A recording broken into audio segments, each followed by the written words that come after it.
প্রিয় দর্শক, আসসালামু আলাইকুম। দর্শক, আপনারা লক্ষ্য করছেন যে এটা হচ্ছে দমদমা চৌরাস্তা। আর দমদমা চৌরাস্তা জামে মসজিদ ওই পাশে, ওই যে আপনারা দেখতে পাচ্ছেন। এখানকার রাস্তাগুলি খুবই সুন্দর।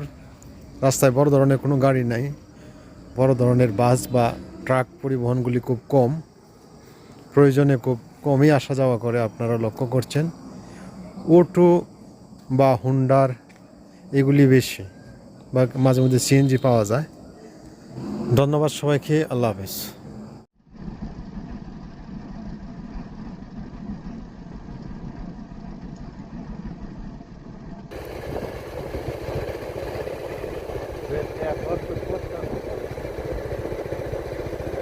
পুরোটা এরকমই করবো।